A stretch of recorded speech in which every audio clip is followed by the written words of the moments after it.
का माल दरिया में ढाल অর্থাৎ সরকারের টাকা মেরে কুটে খালে কোনো সমস্যা নেই।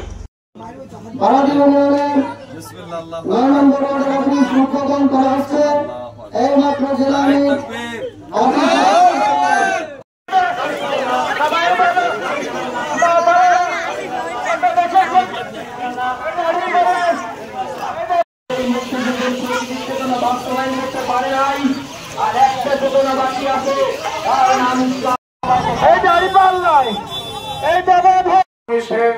এদেশের মানুষকে কাউকে আওয়ামী লীগ, কাউকে বিএনপি, কাউকে জাতীয় পার্টি, কাউকে জাসদ, কাউকে জামাত ইসলাম, এই তকমা দিয়ে এদেশের মানুষকে পৃথক করে রেখেছে।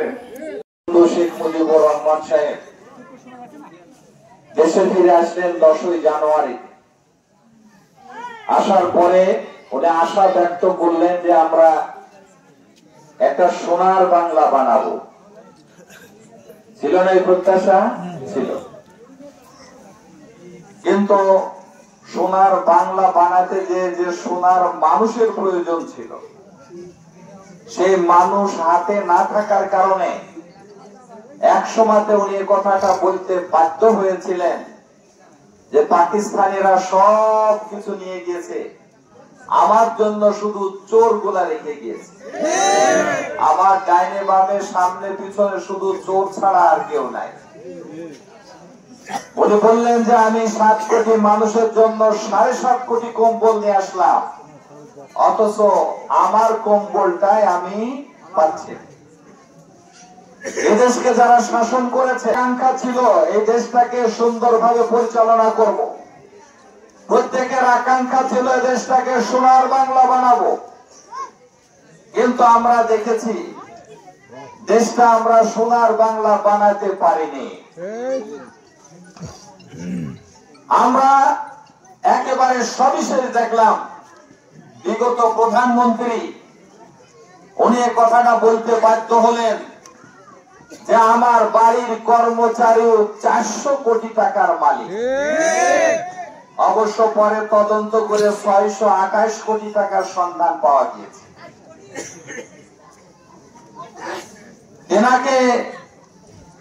তিনি যে পুরস্কার দিয়েছিলেন মুক্তিযোদ্ধাদের, তো অভিযোগ আসলো যে পুরস্কার দিয়েছেন তাতে সোনা নেই, সোনার পুরস্কার দিয়েছিলেন। তো উনি তখন বললেন আমার যা লোক, এদেরকে যদি কাফনের কাপড় কিনতে দেয় চুরি করে পাঞ্জাবি। ওনার আশা ছিল এই দেশটাকে সোনার বাংলা বানাবো, এবং বারবার এই কথাটা উচ্চারণ করেছেন, কিন্তু সোনার বাংলা আমাদেরকে উপহার দিতে পারেনি। কেন?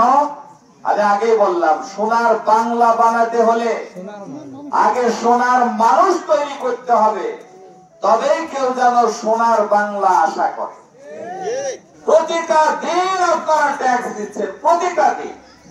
যে ভাই 1 প্যাকেট সিগারেট কিনছেন 100 টাকা দিয়ে, 65 টাকা উনি ট্যাক্স দিচ্ছেন। 10 টাকার একটা বিস্কুট কিনলে 2 টাকার ট্যাক্স দিচ্ছেন। 1 ইউনিট যদি পরিশোধ করছেন বিদ্যুৎ বিল 2 টাকা ট্যাক্স দিচ্ছেন। এইভাবে ছোট্ট এই গ্রামটা থেকে আমরা হাজার হাজার টাকা এই গ্রাম থেকে আমরা ট্যাক্স দিচ্ছি। আমাদের টাকাতে এই রাস্তা হয়েছে। সরকার টাকা দিয়েছে বটে, আমার টাকা জমা হওয়ার পরে তারপরে সরকার দিয়েছে। সম্মানিত বন্ধুরা আমার, আমরা জনগণ এই কথা বলি যে সরকার কা মাল দরিয়া মে ঢাল, অর্থাৎ সরকারের টাকা মেরে কুটে খালে কোনো সমস্যা নেই। পরবর্তী সময়তে দায়িত্ব এসেছিলেন, তাহলে বোঝা যায় আমাদের বাপ দাদারাও তিনার পক্ষে ছিলেন, ঠিক কিনা? পরবর্তীতে শহীদ প্রেসিডেন্ট জিয়াউর রহমান সাহেব রাষ্ট্র পরিচালনা করেছেন, ওনারা ক্ষমতায় এসেছেন, তার মানে তখন আর বঙ্গবন্ধুর দলকে চাইনি, তারা শহীদ প্রেসিডেন্ট জিয়াউর রহমান সাহেবের দলকে পছন্দ করেছিলেন। পরবর্তীতে এরশাদ সাহেব 9 বছর রাষ্ট্র পরিচালনা করেছিলেন। আজকে যাদেরকে আমরা বড় বড় নেতৃত্ব দিতে দেখছি, অনেকে এরশাদ সাহেবের সাথে সেদিনকে যুক্ত হয়েছিলেন। 91 সালের নির্বাচনে কেউ একক সংখ্যাগরিষ্ঠতা অর্জন করতে পারেনি। জামাতের সমর্থনে আবার বিএনপি ক্ষমতায় এসেছিলেন, আবার 96 সালে দীর্ঘদিন পরে আওয়ামী লীগ ক্ষমতায় আসলেন, আবার 2001 সালে 4 দলীয় জোট ক্ষমতায় আসলেন, আবার 8 সালে দেখা গেল আওয়ামী লীগ ক্ষমতায় আসলো। এর দ্বারা কি বোঝা যায়? এদেশের জনগণ কারো কেনা নয়।